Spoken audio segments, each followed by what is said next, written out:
Bom, gente, então, a nossa aula de hoje. Agora nós vamos falar, depois de nós temos aí visto bem sucinta a questão do AVE isquêmico, nós vamos falar agora sobre o AVE hemorrágico e rapidamente sobre a hemorragia subaracnoideia não traumática. Tá? Bom, nós saímos então, né, do entupimento e agora vamos para a explosão.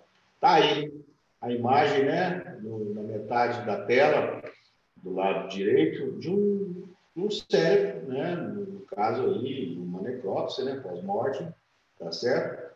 De um paciente vítima de um acidente vascular encefálico hemorrágico em decorrência de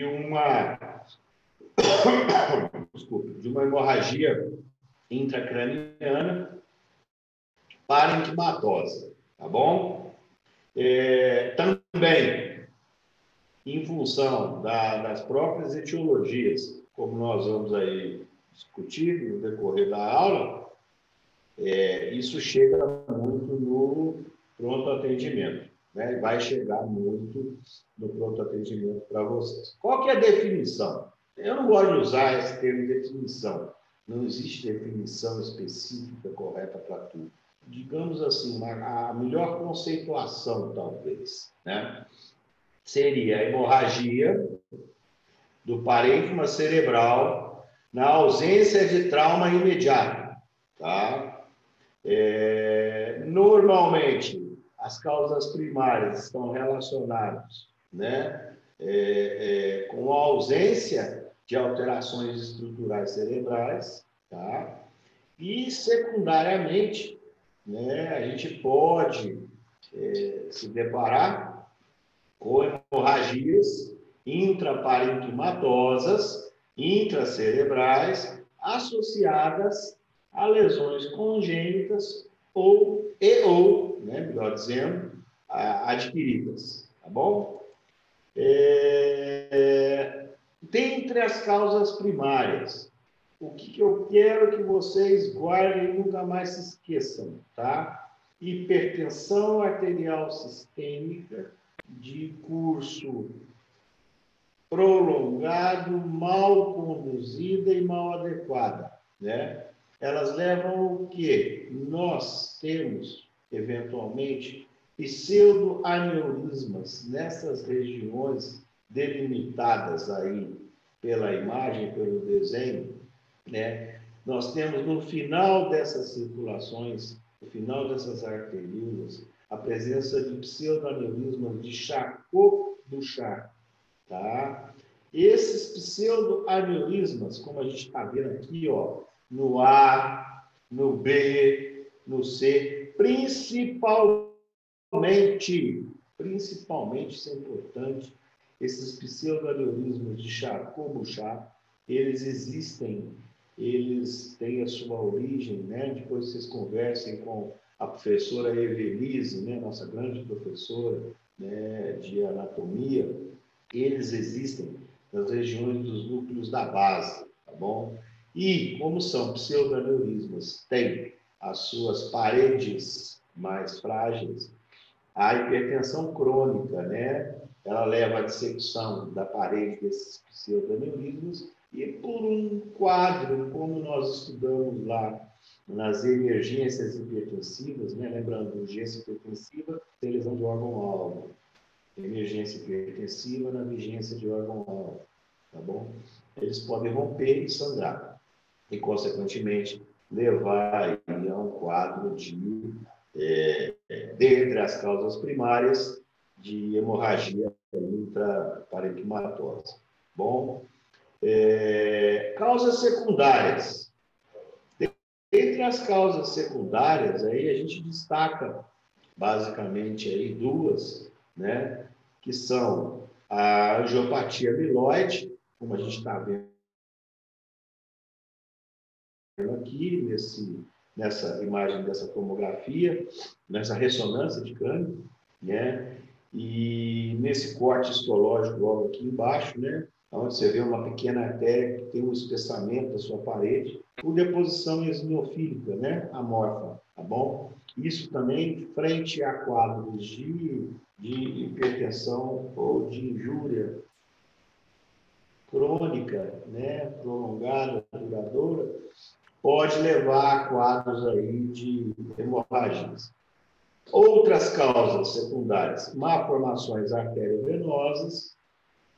Isso aí o professor Edivaldo vai explicar para vocês na disciplina de neurologia e neurocirurgia, tá? Aneurismas saculares, que nós vamos ver aí agora, logo depois, na hemorragia subaracnoideia traumática, as próprias neoplasias, a presença de coagulopatias, por exemplo, quando a gente for discutir na nossa aula de sepsis, né, e choque séptico, os estudos de coagulação, né, a coagulação intravascular disseminada, como um estudo aí secundário à instalação do quadro séptico grave, né? Hoje a gente não pode usar mais essa expressão, séptico grave, mas é força do lado, tá bom? Elas podem, todas essas, as leucoses, elas podem levar a quadros de hemorragia intracraniana, tá bom? E, consequentemente, a um quadro de um AVE hemorrágico. Localização, como eu disse, né? Por conta dos microaneurismas de Charcot-Bouchard, né? Vocês veem aí no fundo as imagens bonitas, né? Reconstruídas de algumas hemorragias intraparenquimatosas. Os gânglios da base, eles vão ser os campeões em termos de localização, em torno de 50% dos casos de hemorragias. O tálamo vem em segundo, tálamo e os lobos, em segundo lugar, com 15%, né, de predominância geográfica em termos de localização de hemorragia. O tronco cerebral, com 10%, e o cerebelo também, com 10%. Tá bom? Como eu disse, 50% dos casos, localização está aqui uma imagem bonita, né, de uma localização de uma hemorragia na região dos núcleos da base, tá bom? Dos gânglios da base. Vejam aqui essa imagem, né, caracterizando bem o sangramento e, consequentemente, as manifestações clínicas aí vão ser as mais exuberantes e variadas possíveis, tá certo? Nós temos aí, por exemplo, no tálamo, já com 15% dos casos, tá bom? Relembrem aí a neuroanatomia, né? Para vocês se situarem geograficamente. O tronco cerebral, né? A hemorragia importante, na região do tronco, correspondendo aí, estatisticamente, em torno de 10% dos casos, tá certo? Fossa posterior, né, próxima à região do cerebelo, né? Vocês veem aí, né, uma hemorragia importante, cerebelar, em torno de 10% também. Então, guardem isso. Tálamo, lobos, tronco, fossa posterior, né? Essas são as principais, são os principais locais aí de sangramento, né? Quais os fatores de risco que esse paciente vai apresentar para vocês? Vai ele relatar, vai ele apresentar, ou o seu acompanhante, ou o serviço médico de urgência? Hipertensão histórica, e na maioria das vezes histórico de mau controle dessa hipertensão. A idade, maior que 55 anos, o alcoolismo, o histórico de tratamento e diagnóstico de angiopatia amiloide, o tabagismo, o uso de drogas ilícitas como a cocaína, né? O sexo feminino, né? Ele é mais predominante em função, principalmente na pós-menopausa, como nós vamos ver na HSA não traumática, a fragilidade da parede em função da deficiência estrogênica e as doenças do tecido conectivo, né? Essas são, assim, as principais causas, né, que podem desencadear o desenvolvimento de quadros de hemorragia intraparenquimatosa cerebral. Esse paciente chega para você, ele tem esse histórico, ele teve aquela imagem, tá certo? Da tomografia. E o que vai, no caso, você vai avaliar e já vai ver que esse paciente vai ter um mau prognóstico no sentido de implantação, desenvolvimento e resultados da terapêutica adequada. Quando ele chegar para vocês com uma baixa pontuação na escala de coma de Glasgow, né, já modificada, com avaliação pupilar, como nós aprendemos. Quando ele tem grandes hematomas, né, hematomas aí volumosos, que desviam de uma maneira importante a linha média, grande quantidade de sangue nos ventrículos,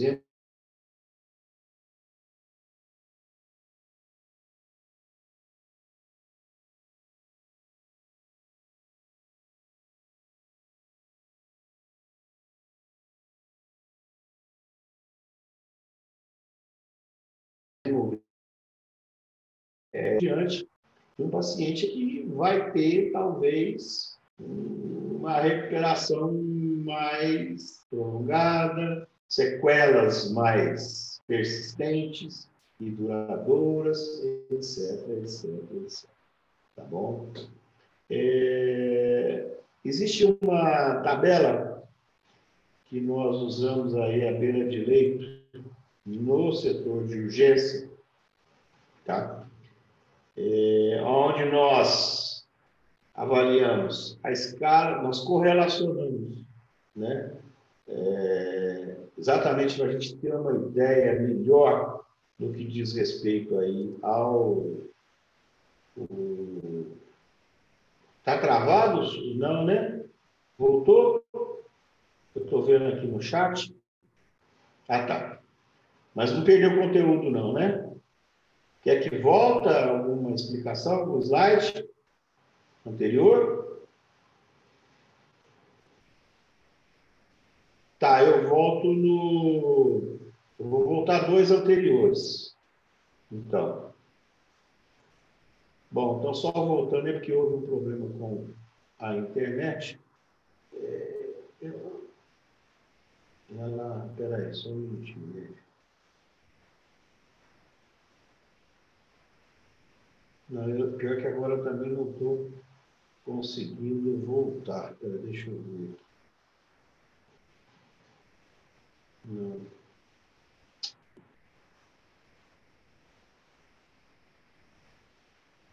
Não. Aqui, peraí, agora vai dar certo.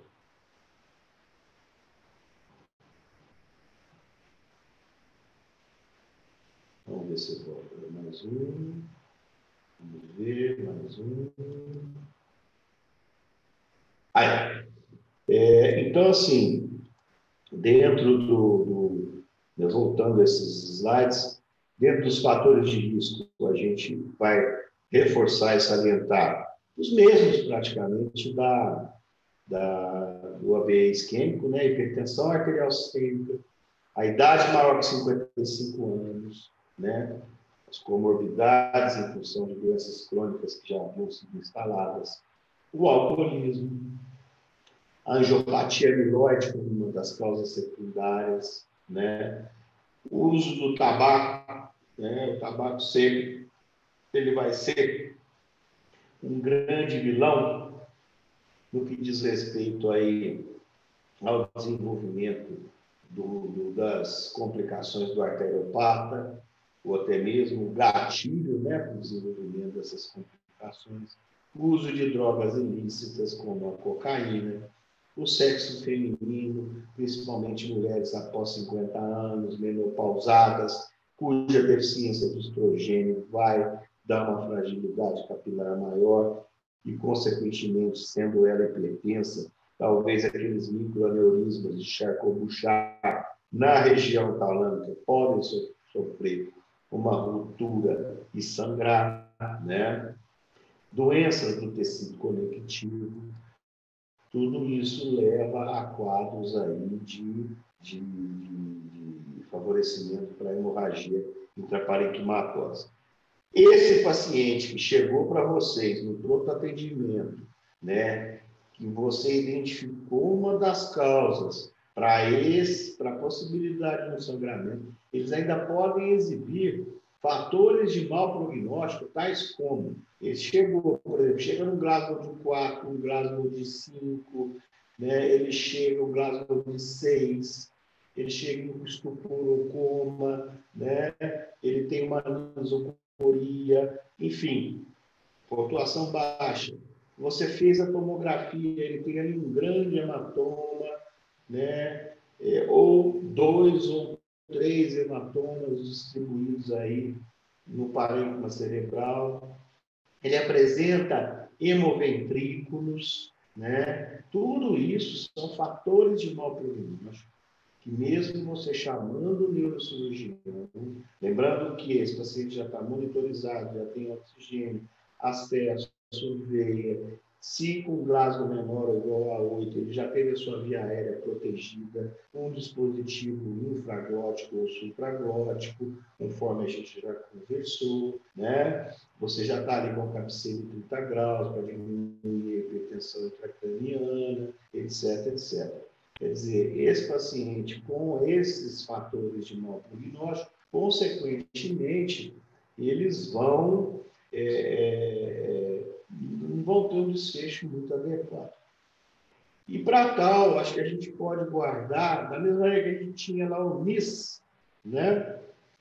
No AVE isquêmico, nós vamos ter aqui, né, esse score revisado das hemorragias intracerebrais. O que o RICH vai nos mostrar? Exatamente uma correlação entre a escala de coma de Glasgow, o volume desse hematoma que o radiologista te dá, tá certo? Quando ele faz a avaliação, né, o laudo tomográfico, ele vai te dar a presença ou não, também vai correlacionar a presença ou não de sangramento intraventricular, tá bom? Essa hemorragia intraventricular e a idade. Ou seja, se você tem uma escala de coma de Glasgow entre 3 e 4, se você tem um volume maior do que 30, se você tem uma origem de um sangramento infratentorial, se você tem sangue no ventrículo, uma idade de 80 anos, você vai ter um score, tá certo? Um tanto quanto mais alto. E, consequentemente, quanto maior o score desse índice revisado de hemorragia intracerebral, pior o prognóstico desse doente. Então, ou seja, é tudo aquilo que eu falei. Você está diante de uma tomografia que tem ali um hemoventrículo, que tem um hematoma com um volume maior do que 30 ml, tem uma origem infratentorial. Esse paciente tem mais de 80 anos ou mais de 70, quer dizer, na hora que você soma esse score, você vê que realmente, às vezes, o chamar o neurocirurgião para drenar, naquele momento, talvez não seja a atitude mais correta, dado o prognóstico ruim que esse paciente vai ter. Né? Aqui alguns exemplos de imagem tomográfica de alguns sangramentos, né?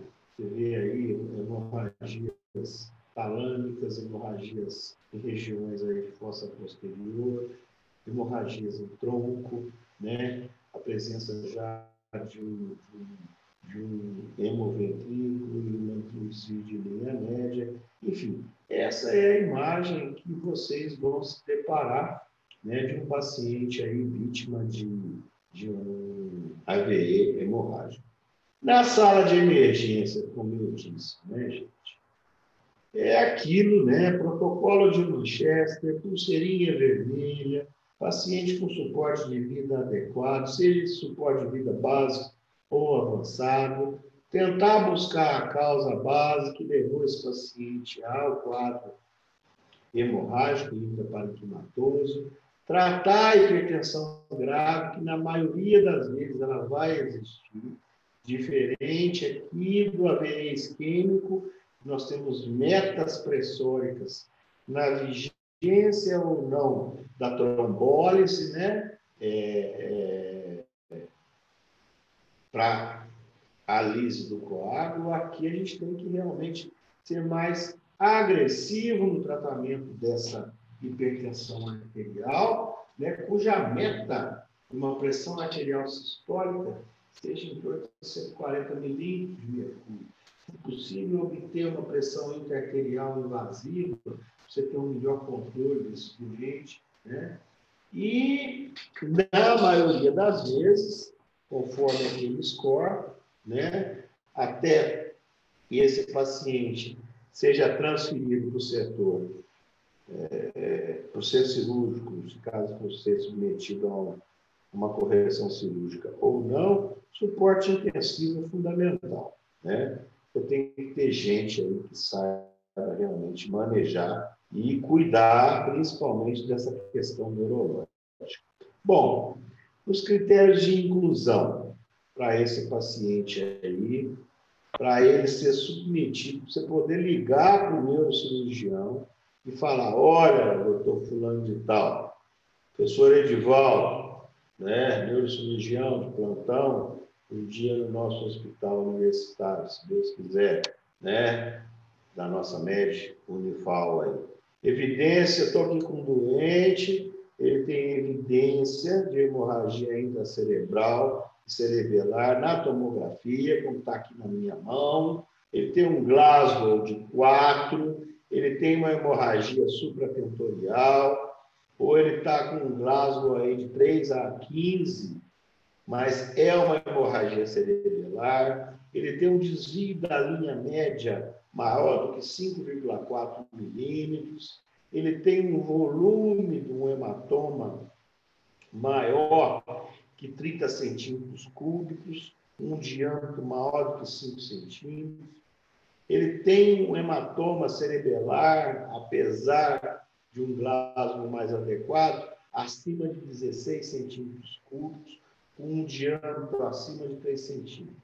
Esse doente, com certeza, vai ser incluído num critério de drenagem deste hematoma, tá bom? Então, esses seriam os critérios.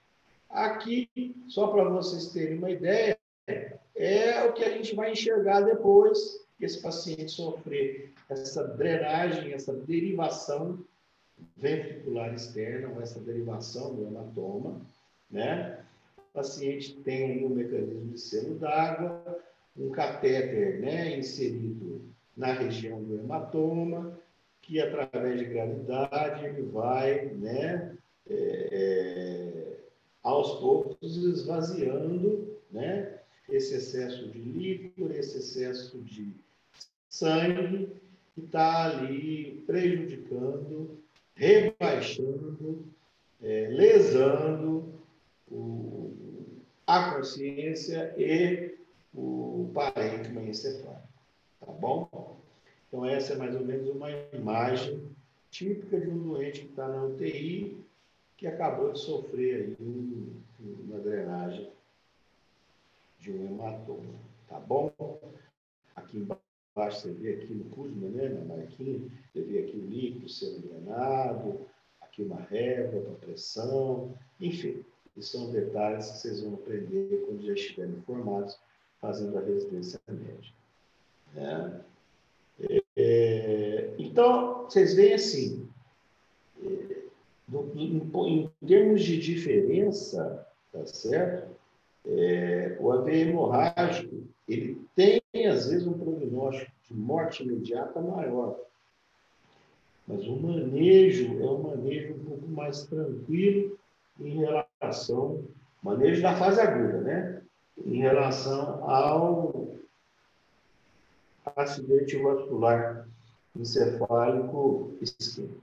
E, por último, já acabando, é rápido agora, são poucos slides, nós vamos falar de um tipo de uma hemorragia cerebral, né, que também é muito comum nos departamentos de urgência e emergência, nos ambulatórios, que é a hemorragia subaracnoideia, né? Tá aqui, essa imagem mostra muito bem o que vem a ser isso, é a presença de sangue no espaço aracnoide em decorrência, né, da explosão, da ruptura de um aneurisma em alguma região, em alguma artéria do território cerebral, como nós vimos lá no início dessa nossa aula de hoje. A hemorragia subaracnoideia não traumática, ela representa em torno de 10% de todos os acidentes vasculares cerebrais e compreende, tá? O dia que você tiver de plantão, chegou um paciente com uma hemorragia cerebral, lembrar que 50% das vezes essa hemorragia cerebral ela pode ser em decorrência de uma HSA. E por que eu coloquei esse paciente com essa face de dor com a mão na cabeça? Porque um dos principais, se não o mais importante patognomônico sintoma expressado pelo paciente, nunca mais se esqueçam disso, é uma dor de cabeça, uma cefaleia jamais pressentida. Se esse paciente chega para vocês lúcido e orientado, olha, comumente, vocês nunca mais podem se esquecer disso. Ele vai falar, boa tarde, bom dia, o que o senhor está sentindo? O que o senhor está sentindo? Doutor, eu estou com uma dor de cabeça que eu nunca tive na minha vida. Olha que eu tenho enxaqueca, que eu tenho cefaleia tensional, mas essa dor, ela começou de uma forma lancinante, não estou conseguindo fazer absolutamente nada, nada sério com essa dor. Isso é a principal característica da HSA não traumática. Só para relembrar, a parte anatômica, as meninges, né? O espaço subaracnoide, onde você tem ali o líquor e os vasos, tá certo? Que podem sofrer por alguma questão de fragilidade capilar, de parede ou alguma outra doença. Podem formar aneurismas. Esse aneurisma vai, por exemplo, em função de um quadro hipertensivo significativo, eles vão romper e o sangue vai se depositar nessa região. E, consequentemente, os efeitos compressivos vão levar ao aparecimento da sintomatologia. 80% a 85% das causas, então, da hemorragia subaracnoide, reforçando que 50% das hemorragias cerebrais são decorrentes da HSA e que de 80% a 85%, como no canto inferior esquerdo do seu vídeo, você vai ver aqui um aneurismazinho sacular. Esse aneurisma se rompe, como nós vimos acima aqui, a presença dele na angiografia cerebral, e isso aqui vai romper e levar ao quadro de uma hemorragia subaracnoideia. Causas que podem levar ao quadro de HSA. Gente, são os mesmos, né? Isso aqui eu costumo brincar. Você colocou cigarro, hipertensão, dislipidemia, etilismo, você nunca vai errar totalmente a questão quando vocês estiverem fazendo a residência. Porque são realmente os males mais prevalentes aí para a questão do desenvolvimento de arteriopatia, né? A hipertensão mal controlada, o tabagismo, né? A viscosidade, a vasoconstricção induzida pela nicotina, etc, etc. O uso de anticoagulantes, por exemplo, o paciente ele é hipertenso, ele é, por exemplo, portador de uma fibrilação arterial permanente, ele usa aí um Eliquis, ou ele usa um Xarelto, ou ele usa um Marevan, e ele fica lá hipertenso, rompe e faz um furinho naquele saquinho aneurismático.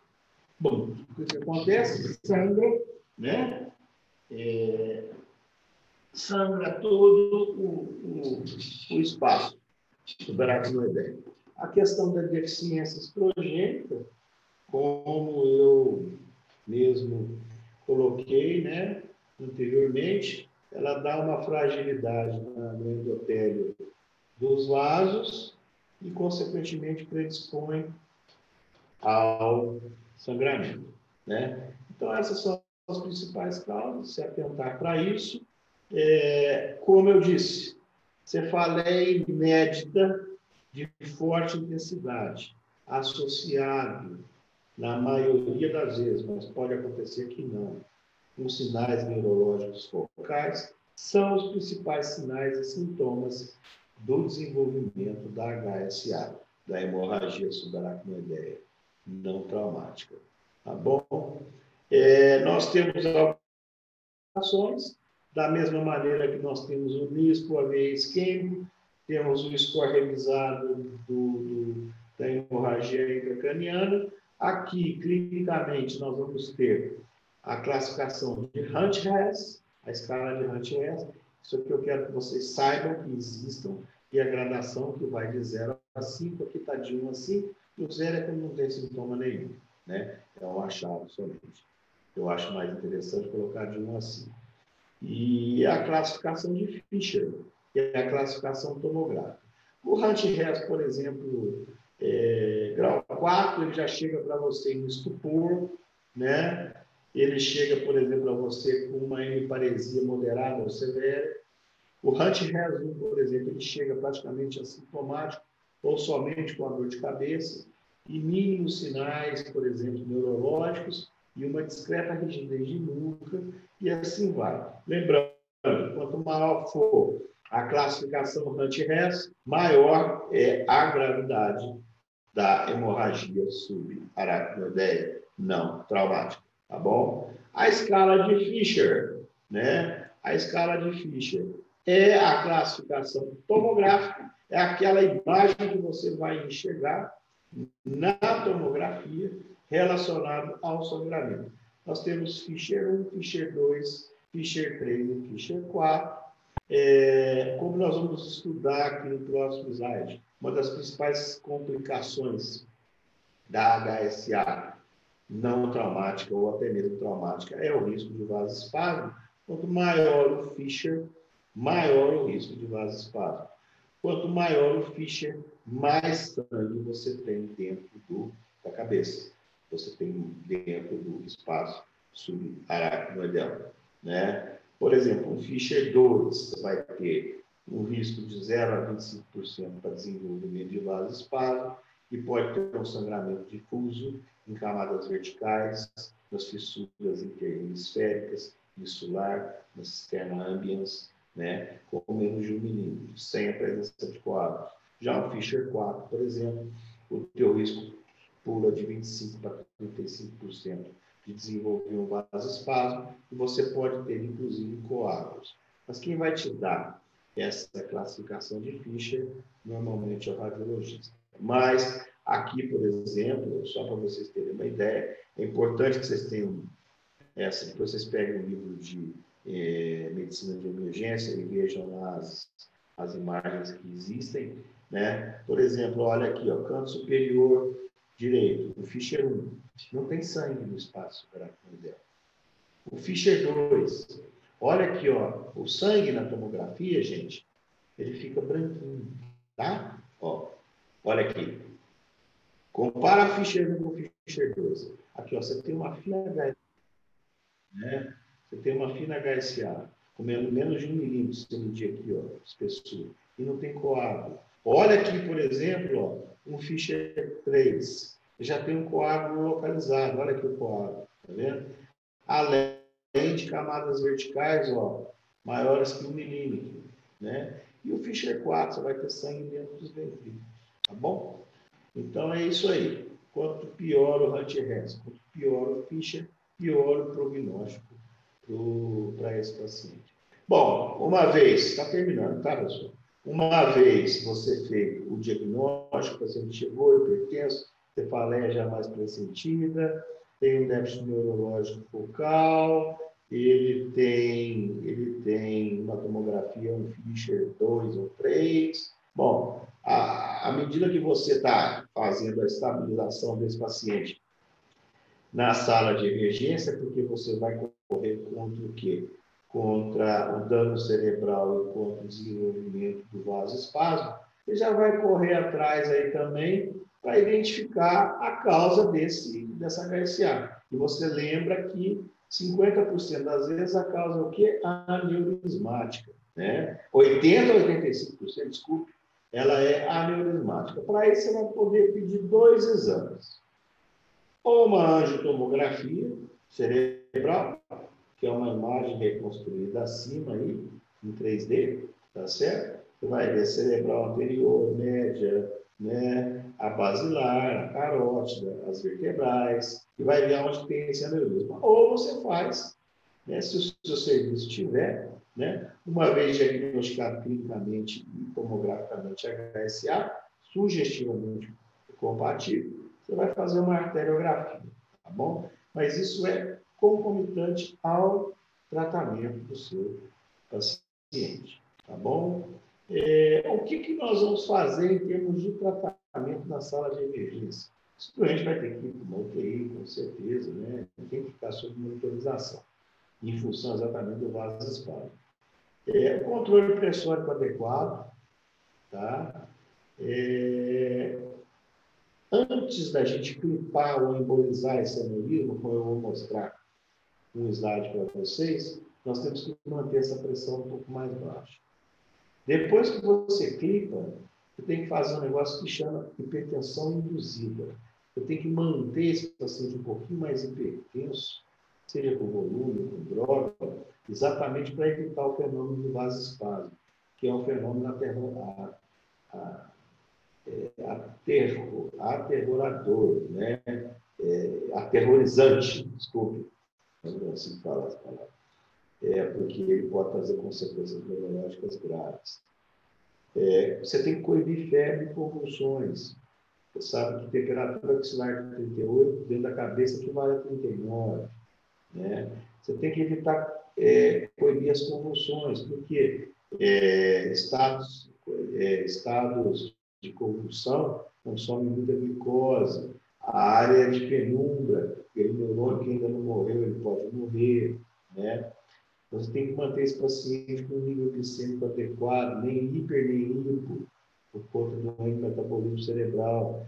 Tem que tirar a dor desse doente, consequentemente, você diminui a descarga de catecolaminas, né? E as medidas gerais, conforme a apresentação clínica, e a gente está aqui, tá bom?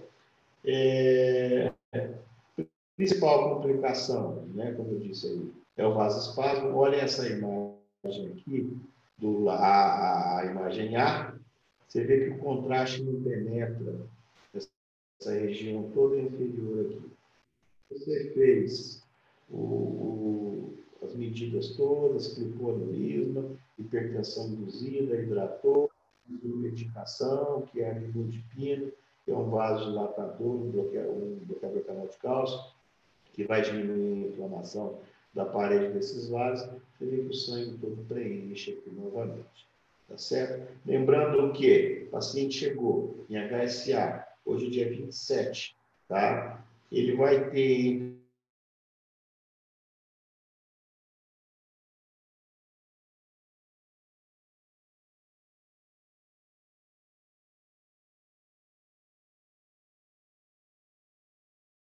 o terceiro e o 14º dia o período para desenvolver o vasoespasmo, sendo o apogeu, né? Isso tudo por volta do 7º dia. Então, é o momento que você tem que ficar mais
Voltou?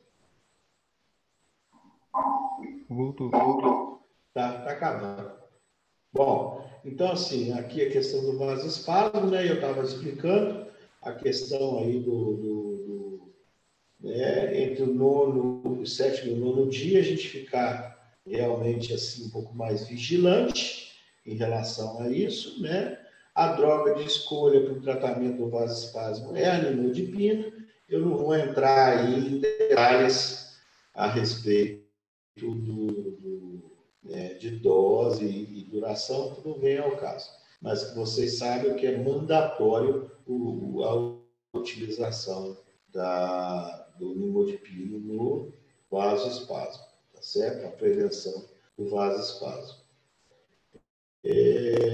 Aqui, né, para finalizar, para continuar finalizando nossa aula, esse é o tratamento endovascular na maioria dos aneurismas. Aqui a gente identifica através da arteriografia ou da angiotomografia o local do aneurisma, puncionamos uma veia, chegamos no sítio e introduzimos dentro do aneurisma uma série de molas com uma determinada cola que vai ocluir toda a luz, aqui, ó, tá vendo? Toda a luz do aneurisma e, consequentemente, ele não vai ter um risco grande de rompimento. E o tratamento cirúrgico convencional, tá certo? É claro que se a gente tiver condição de fazer o tratamento endovascular, é muito melhor para o paciente, né? Aqui você não precisa abrir cabeça, aqui você precisa, né? Aqui é a clipagem do aneurisma, tá certo? Você vai identificar o aneurisma através da arteriografia e você coloca um clips, como está aqui, ó, tá vendo? Você vai na base do aneurisma e clipa ele. Consequentemente, ele deixa de existir, você fica com aquele clips ali e não existe mais o risco de sangramento deste aneurisma. Então, assim, o que eu tinha para falar para vocês hoje em relação a acidente vascular encefálico isquêmico hemorrágico e as hemorragias subaracnoideias não traumáticas, era isso. Estou à disposição para alguma dúvida e desculpe aí algumas intercorrências relacionadas com a internet, gente.